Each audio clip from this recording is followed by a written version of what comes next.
जिस पादुका की मैं पूजन के लिए आप लोगों को बता रहा था कि नित्य पूजक प्रभु पावरी और प्रीत में हृदय समाज, पावरी पूज पूज करके ही भरत जी को इतना आनंद आता था मानो साक्षात राम ही वहां पर पादुका के रूप में विराजमान है। ऐसे शास्त्री जी पादुका पूजन कराएंगे।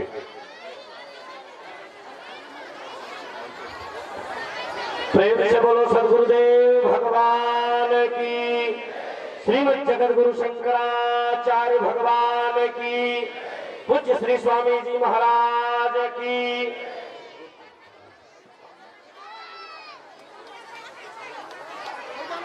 ओमा पवित्र पवित्र वा सर्वावस्थांगोऽपि वा यस्मरे पुंडरीकाक्षं सभायाभ्यान्तरः शुचि।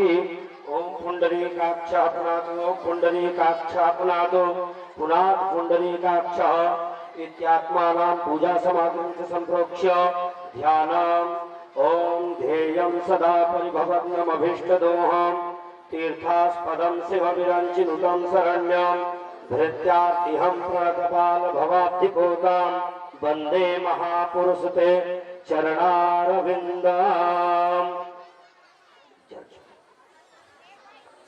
नमो सनन्ताय सहस्रमूर्तये सहस्रपादाक्षिशिरोरुबाहवे सहस्रनाम्ने पुरुषाय शाश्वते सहस्रकोटि युगधारिणे नमः। ओम क्षन्नमे मदन्यः प्रिया अधोकथा स्तोकत स्वभानवो विप्रानविष्टयामति योजान्विन्द्रते हरे माल्यादीनि सुगन्धीनि मालत्यादीनि वै प्रभो मया हितानि पुष्पाणि पूजार्थं प्रतिगृह्यताम्। नमो सनन्ताय सहस्रमूर्तये सहस्रपादाक्षिशिरोरुबाहवे सहस्रनाम्ने पुरुषाय शाश्वते सहस्रकोटि युगधारिणे नमः। ओम ब्राह्मणोऽस्य मुखमासीत् बाहुराजन्यः कृतः ऊरो तदस्य तद्वैश्यः पद्भ्यागुशूद्रो अजायता चन्द्रमा मनसो जातचक्षोः सूर्यो अजायता श्रोत्राद्वायुष्य प्राणस्य मुखादग्निरजायता। दीपं दर्शयामि दीपान्ते आचमनीयं जलं समर्पयामि फलम्। ओम नाभ्या आसीदन्तरिक्षगुं शेषणोद्यौः समवर्तता पद्भ्यां भूमिदिशः श्रोत्रात् तथा लोकान् अकल्पयन्। ओम जाः फलनिर्जा अपरा अपपाजा सपपिणेः बृहस्पति प्रसूतास्तानो मुञ्चन्त्वकुंहसः। श्री गुरु चरण कमलेभ्यो नमः। अखंडरित फलं समर्पयामि हस्ते अक्षत पुष्पाणि गृहीत्वा प्रार्थयेत शान्ताकारं भुजगशयनं पद्मनाभं सुरेशं विश्वाधारं गगनसदृशं मेघवर्णं शुभांगं लक्ष्मीकान्तं कमलनयनं योगभृद्ध्यानगम्यं वन्दे विष्णुं भवभयहरं सर्वलोकैकनाथं। गुरुर्ब्रह्मा गुरुर्विष्णु गुरुर्देवो महेश्वरा गुरु साक्षात् परब्रह्म तस्मै श्री गुरुवे नमः। श्री गुरु चरण कमलेभ्यो नमः। प्रार्थना पूर्वक अनंत कोटि नमस्कारान् नमस्करोमि। बोलो सद्गुरुदेव भगवान की, श्री सद्गुरुदेव भगवान की, श्रीमद जगत गुरु शंकराचार्य भगवान की, परम पूज्य स्वामी जी महाराज की। धर्म का जय घोष एक बार बड़े बुलंदी के साथ। धर्म की अधर्म का प्राणियों में विश्व का गौ माता की गौ हत्या सत्य सनातन धर्म की सत्य सनातन वैदिक धर्म की पूज्यपाद ब्रह्मलीन धर्म सम्राट श्री कृपात्री जी महाराज की पूज्यपाद धर्म सम्राट श्री आदि गुरु शंकराचार्य भगवान की परम पूज्य ज्योतिषम शारदा पीठाधीश्वर भगवान की परम पूज्य श्री पूरी पीठाधीश्वर भगवान की परम पुराण की परम पूज्य श्री स्वामी जी महाराज की नमः पार्वती पतये हर हर महादेव। सम्मान पूर्वक मंच संचालक धर्म मंच संचालक आदरणीय हमारे दादाजी डॉक्टर श्री पवन कुमार मिश्रा जी धर्म मंच का संचालन करेंगे। बोलिए स्वामी श्री महाराज की जय। सज्जनों, देश काल परिस्थिति के अनुसार अत्यंत ही संक्षिप्त माल्यार्पण, और हम तो चाहते हैं कि इस गांव के लिए और इस क्षेत्र के लिए हमारे आचार्य यज्ञाचार्य मेघानंद शास्त्री से बढ़ करके और क्या हो सकता है। तो मैं चाहूंगा कि हम सबको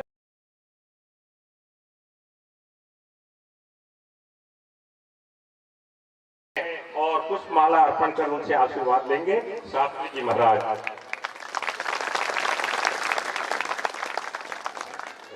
श्री शशि दुबे जी जो यहाँ के आचार्य हैं, पुरोहित हैं और बहुत ही सम्मानीय है हमारे लिए, उनके द्वारा माल्यार्पण। इसके पश्चात शिव प्रसाद वर्मा जी, उनके द्वारा माल्यार्पण। मैं बहुत जल्दी बोल रहा हूँ ना। छविलाल वर्मा,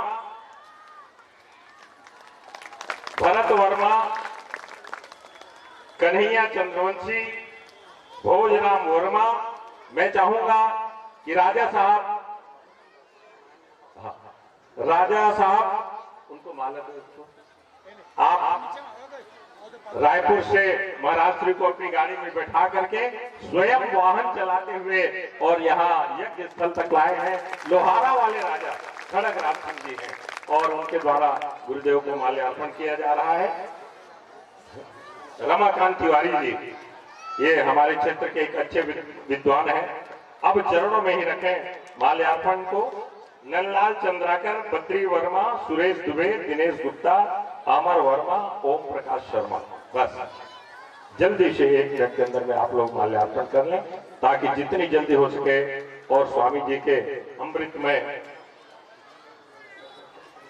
रामचंद्र साहू बोलना नगर पंचायत अध्यक्ष, आप भी माल्यार्पण करें।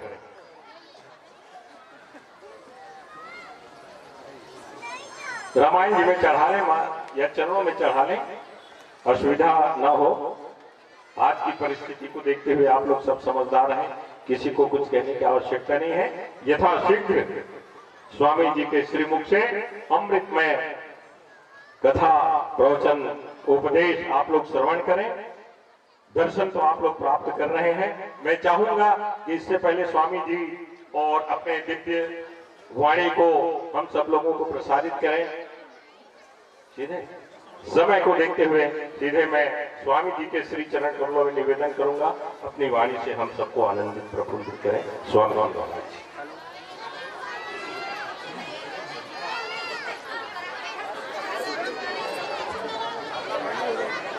बिल्कुल शांति बनाए रखें, हल्ला बिल्कुल ना करें, एकदम शांति।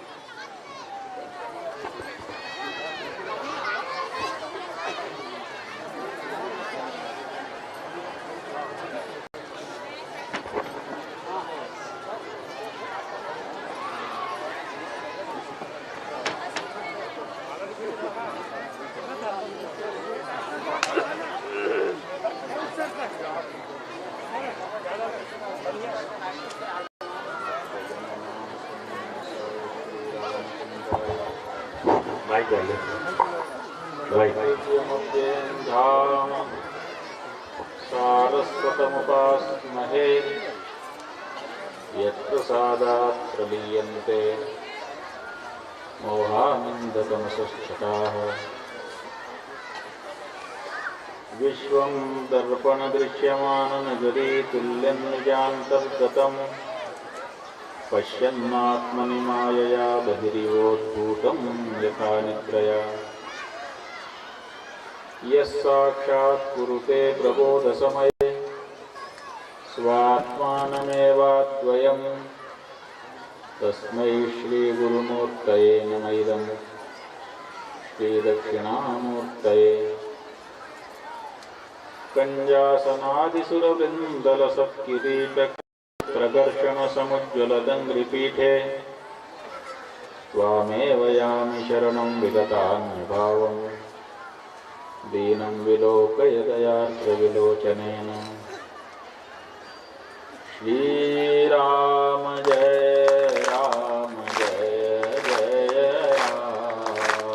श्रीराम जय राम जय जय राम।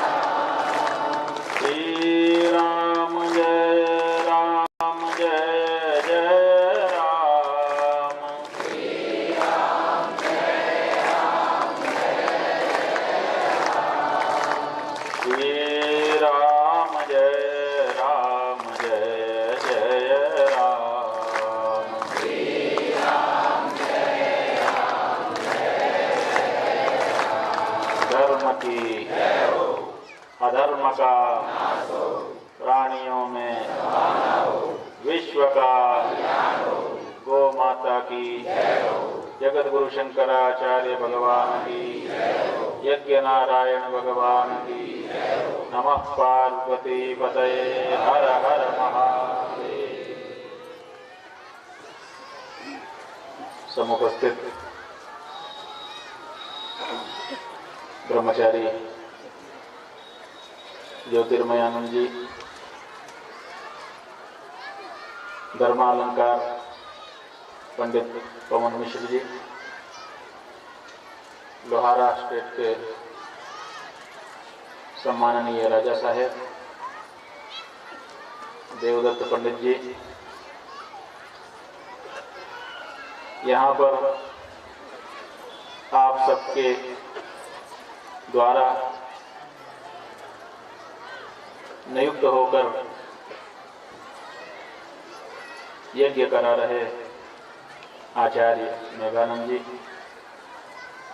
सुधी श्रोताजन, मातृशक्ति,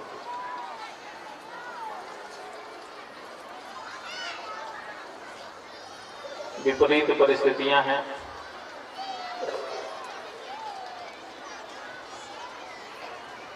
पूरे देश में जैसे पिछले वर्ष अचानक सब कुछ बंद कर दिया गया था, आज एक वर्ष के बाद भी कुछ वैसी ही परिस्थितियां। अलग अलग देशों की सरकारें फिर से अपने अपने देश में बंदी कर रही है। भारत की सरकार को भी इस बारे में सोचना पड़ रहा है, क्योंकि कोरोना नाम की बीमारी के मरीज फिर से बढ़ने लग गए। आपके छत्तीसगढ़ के मुख्यमंत्री जी ने भी 31 मार्च तक के लिए सभी स्कूल कॉलेज बंद कर दिए। उनके ऊपर भी दबाव है कि फिर से शहर बंद करो। ऐसी विकट परिस्थिति में जहां 2 गज की दूरी जरूरी है, आप लोग इस तरह से बैठे मिलेंगे, हमको तो इस बात की आशा भी नहीं।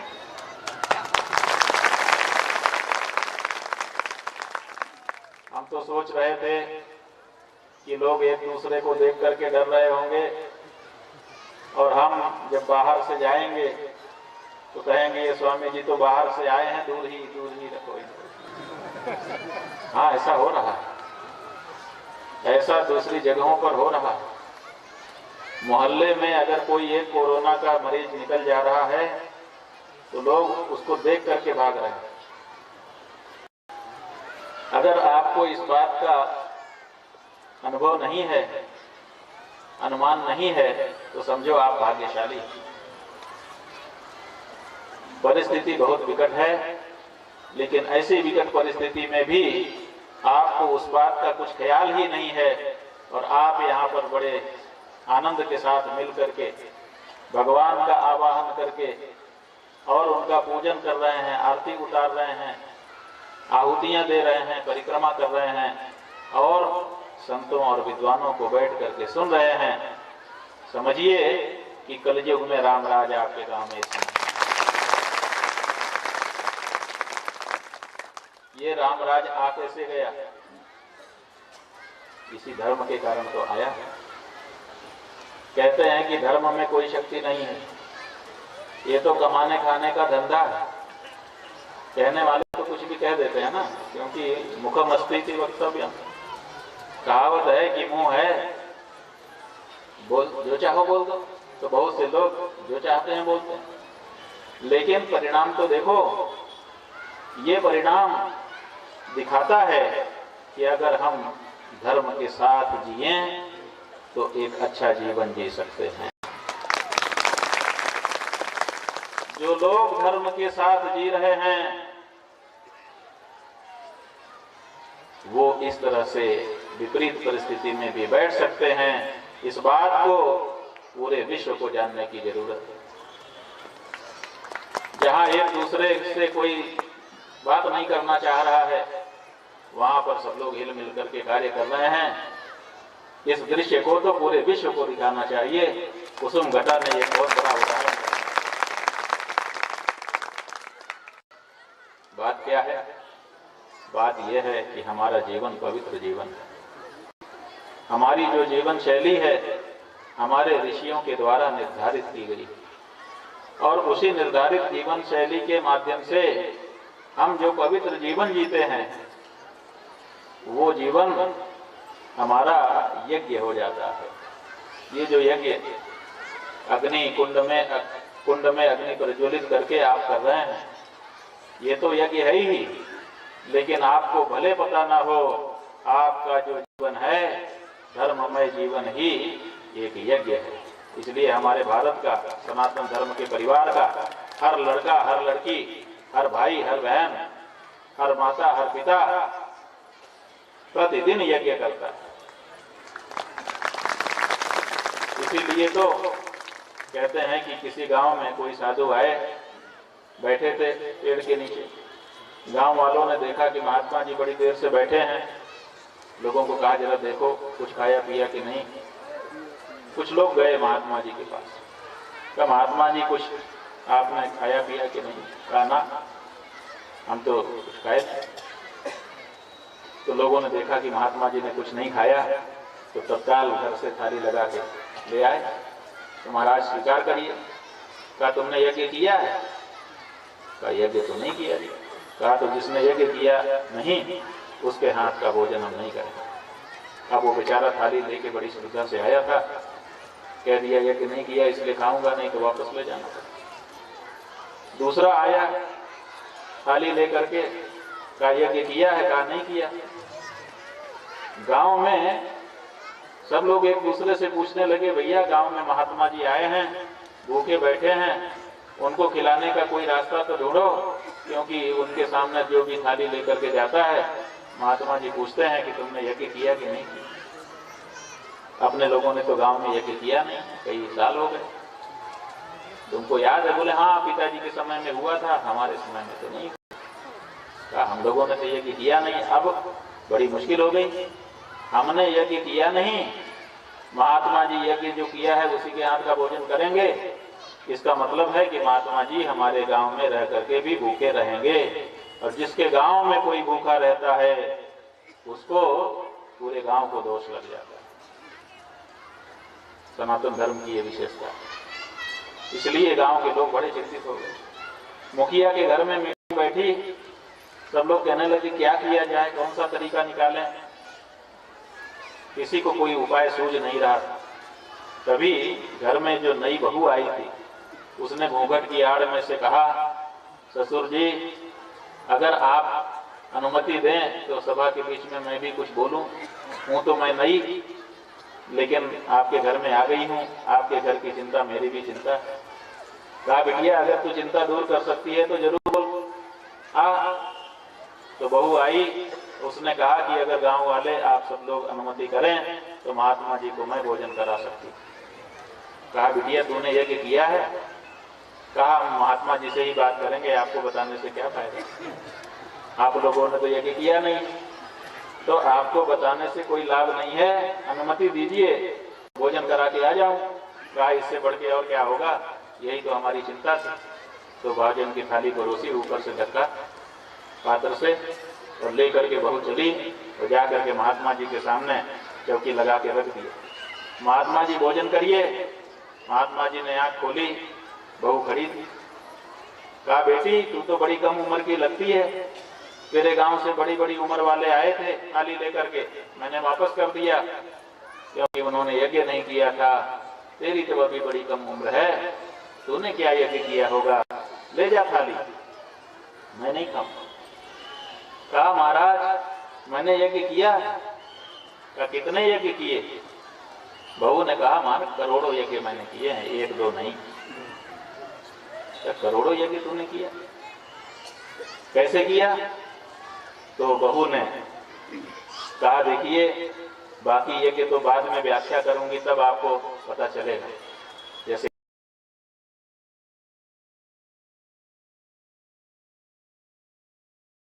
थोड़ी सी बात क्योंकि कहना था, आप लोगों को संबोधित करना था। बात यह है कि हम सूर्यास्त के समय मौन हो जाते हैं और फिर सूर्योदय के समय बोलते हैं। और सूर्यास्त होने वाला है 6:10 पे। घड़ी हमारे सामने रख दिया है इन लोगों ने। तो बताइए कितनी इच्छा आपकी होगी कि हम बहुत कुछ बोलें और आप बहुत कुछ सुने? नहीं। और हम भी आए हैं, आपका स्नेह प्रेम देख रहे हैं, हमारे मन में भी इच्छा होगी कि बहुत कुछ बोलें। आपकी बहुत सुनने की इच्छा है, हमारी बहुत बोलने की इच्छा है, लेकिन बीच में घड़ी तो कहती है नहीं, लिमिट इतनी ही है। तो आज तो ज्यादा नहीं बोलेंगे, कल दिन में कोई सभा होगी, आप बता रहे हैं, जो भी समय होगा अभी बताएंगे, उस समय फिर अपने लोग चर्चा करेंगे। लेकिन हम ये बताना चाहते हैं कि उस बिटिया ने कहा कि बाकी यज्ञों की व्याख्या महात्मा जी कल हो, मैंने बाद में बताऊंगी, अभी अभी करोड़ों यज्ञ करके आ रही है। कहा अभी अभी, तो उसने दोहा पढ़ा, संत मिलन को जाइए तजी माया अभिमान, ज्यों ज्यों पग आगे बढ़े कोटिक यज्ञ समान। मन से अहंकार को निकाल करके विनय भाव श्रद्धा भाव धारण करके संत को मिलने के लिए जैसे ही व्यक्ति चलता है, उसका एक एक पैर जैसे जैसे पड़ता है, एक एक कदम करोड़ों यज्ञों के समान होता है। कोई सामान्य महिमा नहीं है इस सत्संग। पदे पदे या परिपूजकेभ्यः सद्यो स्वमेधादि फलं ददाति, ताम सर्व पापक्षय हेतु भूताम प्रदक्षिणाम ते परितः करोमि। आप कहेंगे हिंदी का दोहा सुना करके स्वामी जी प्रमाण कैसे कर दे रहे हैं? ये शास्त्र का वचन भी सुना दिया। जब कोई यज्ञशाला में आवाहित देवताओं की परिक्रमा करने के लिए चलता है, पदे पदे माने एक कदम फिर दूसरा कदम फिर तीसरा कदम, एक एक कदम पर सद्य तत्काल उसी समय उसके खाते में डेबिट हो जाता है। जैसे आजकल इंटरनेट से बैंकिंग होती है ना, जमा करो तुरंत दूसरे के खाते में पहुंच जाता है। सद्य अश्वमेधादि फलम, ये तो छोटा यज्ञ है आपका। जो बहुत बड़े यज्ञ होते हैं, उन बड़े यज्ञों में से जो जिसको राजा लोग ही कर पाते हैं, वो राजा भी सामान्य राजा नहीं, चक्रवर्ती राजा जिसको कर पाता है, ऐसे अश्वमेधादि यज्ञ उनका फल एक एक कदम में पराम्बा अपने परिक्रमा करने वाले को प्रदान कर देती है। तो महाराज मैं नई बहू हूँ, लोगों के सामने अभी मैं आती भी नहीं हूँ, लेकिन आपके लिए सबके सामने आई, फिर वहां से थाली लगा करके घर से बाहर निकली और आपके सामने आकर के खड़ी हूँ। मैंने अपना बहू का अभिमान छोड़ दिया, आपके लिए श्रद्धा से भक्ति से ये थाल सजा करके लाई हूँ। करोड़ों यज्ञ तो मेरे हो ही गए, आप कृपा करके भोजन करिए। महात्मा जी ने हाथ जोड़े, कहा बिटिया अभी खाता। और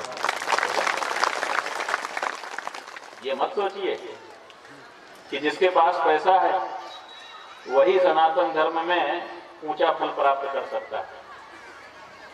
नहीं, ये दूसरे धर्म होंगे जिसमें स्तर देखा जाता हो। ये सनातन धर्म है। सनातन धर्म में आपके पास जितना है उतने में ही आप वही फल प्राप्त कर सकते हैं जो बहुत ज्यादा वाला प्राप्त कर सकता है। ये कहा गया है कि सबको यज्ञ करना चाहिए, लेकिन सबके पास कहाँ इतना रुपया है। एक व्यक्ति कर सकता था जो आप यज्ञ कर सकते हैं।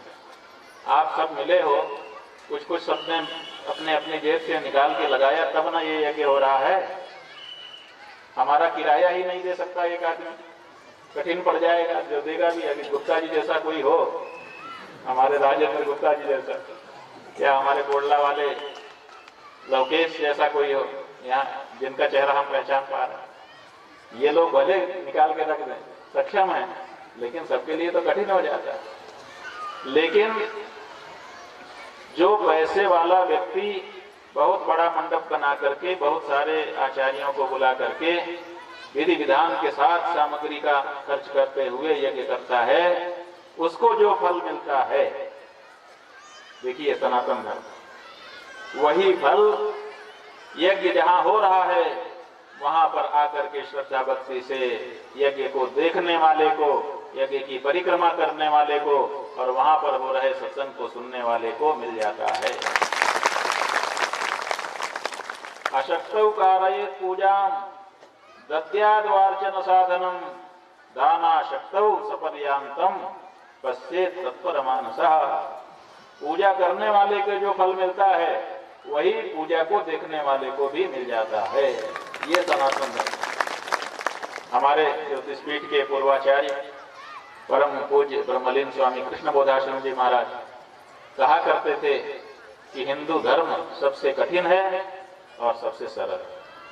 सबसे कठिन क्यों है कि जब अश्वमेध यज्ञ होता है जिसमें राजपाट का पूरा खजाना लुटा दिया जाता है तब भी कमी रह जाती है कि ये नहीं हो पाया, तो फिर यज्ञ करने वाले को, राजा को हाथ जोड़ के खड़ा होना पड़ता है कि जो कुछ कमी बेसी रह गई है भगवान आपके नामोच्चारण से पूरा कर देना। माने हाथ जोड़ना ही पड़ता है।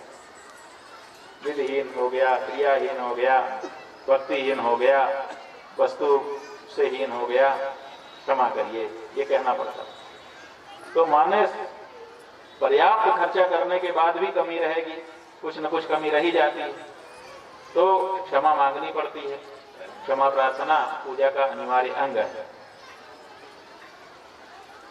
माने बहुत लगाने पर भी पूरा नहीं होता। ये सनातन धर्म है। यहाँ बड़े बड़े राजा आ गए, महाराजा आ गए, पूरा नहीं होता है। अंत में हम माफी ही मांगनी पड़ती कि महाराज बस करिए। आपने कथाओं में सुने होंगे, देने वाले बहुत देते हैं। बलि यज्ञ करने के लिए बैठा और कह दिया कि जो आएगा यज्ञ में मैं सबको दूंगा, और वामन आ गए छाता लेकर के, खड़ाऊ पहन करके, कुशा की आसन बगल में दबाए। आप लोग सुने हुए हो। कहा क्या चाहिए? कहा मेरे कदम से नाप के 3 कदम जमीन चाहिए। कहा क्या करोगे? कहा कुटिया बनाऊंगा। कहा अरे देखो ये बौना जो है, छोटा सा बालक, ये बौना ही रह गया। अरे मांगना है तो हम राजा हैं, बलि हैं, मांग लो, इतना कुछ मांग लो कि फिर मांगना ना पड़े जिंदगी में। क्या 3 कदम मांगते हो? 3 एकड़ दे दूं, उसमें बढ़िया बंगला बना लेना। कहा नहीं महाराज, हमें तो बस 3 कदम चाहिए। और आप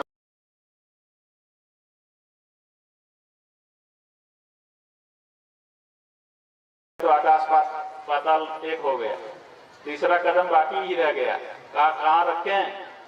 तब गुरु जी की तरफ देखा। गुरु जी कुछ धर्मशास्त्र बताइए, फंस गया हूँ, मामला फंस गया है। तो कहा कि ठीक है, दान दी गई वस्तु का जो दाता होता है वो दाता अलग होता है। अभी तू बचा है, तेरे माथे पे अगर चरण रख दें तो तीसरा कदम पूरा हो जाएगा। माने उसका राजपाट सब ले लिया तीनों लोग का, और उसको भी नहीं छोड़ा, तब पूरा हुआ। 3 कदम का संकल्प। इतना कठिन और सरल कितना, अभी बता दिया कि सरल इतना कि 1 रुपया भी दान मत करो, आओ और आकर के परिक्रमा करो, प्रणाम करो, आपको फल मिल जाएगा। और फिर मंच पे आके हाथ बढ़ा दो तो 1 सेव भी अगर मिल गया तो 15-20 रुपए का हो गया, नहीं हो गया? 1 मुट्ठी कल्याणी दाना भी अगर मिल गया तो कम से कम 7-8 रुपए का हो गया। 1 घी का लड्डू मिल गया तो 19-20 रुपए का हो जाता है। तो जो न लगाओ तब भी ज्यादा मिल जाता है। ये सनातन धर्म है। तो कृष्ण बोधाश्रम जी महाराज कहते थे कि कितना सरल, सरल इतना कि दिखा के खा लो और धो के पी लो तो सनातन धर्म हो जाता है। दिखा के खा लो माने भगवान का भोग बनाओ, भगवान का भोग बना करके भगवान के सामने रखो तो देयम वस्तु गोविंद तुभ्यमेव समर्पये गृहाण सुमुखो भूत्वा प्रसीद परमेश्वर। हे भगवान भोग लगा रहा हूँ, खाइए। और भगवान को तो खाना नहीं है, देख लेना है कि हाँ हमको दिया, रिकॉर्ड में दे देते हैं कि हाँ हमको लगाया, फिर उसको खा लो। दिखा के खाना और धो के, भगवान शिव की पिंडी है, कालीग्राम जी की पिंडी है, उसको धो लिया और पी लिया चरणों तक, हो गया ना धर्म। इससे बढ़कर के क्या हो?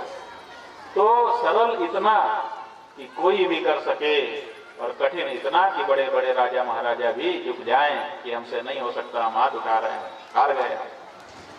ऐसा सनातन धर्म अणोरणीयान महतो महीयान, क्योंकि इसका जो प्रणेता है वो अणु से भी अणु है, छोटे से भी छोटा है, और महतो महीयान बड़े से भी बड़ा है। उसके सामने कोई बड़ा नहीं हो सकता, सबको छोटा बन जाना पड़ता है। ऐसी परमात्मा की जो महिमा है वही महिमा हमारे सनातन धर्म की है, क्योंकि भगवान में और भगवान के द्वारा प्रवर्तित धर्म में कोई अंतर नहीं है।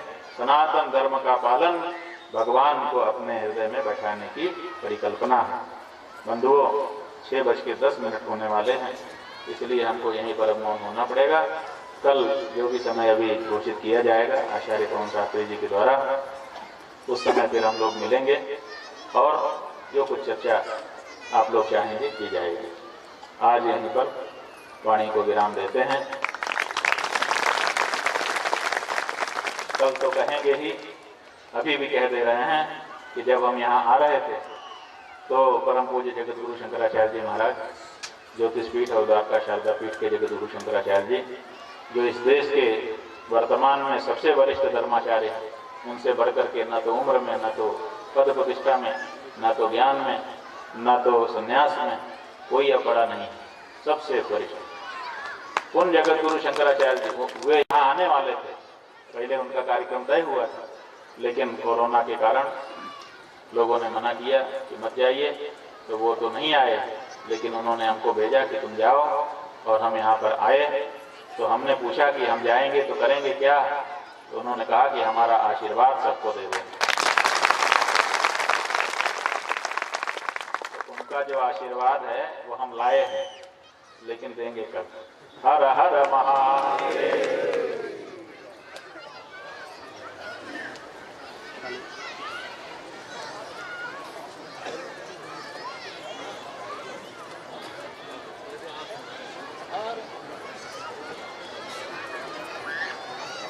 हर हर महादेव। पूज्य स्वामी जी महाराज की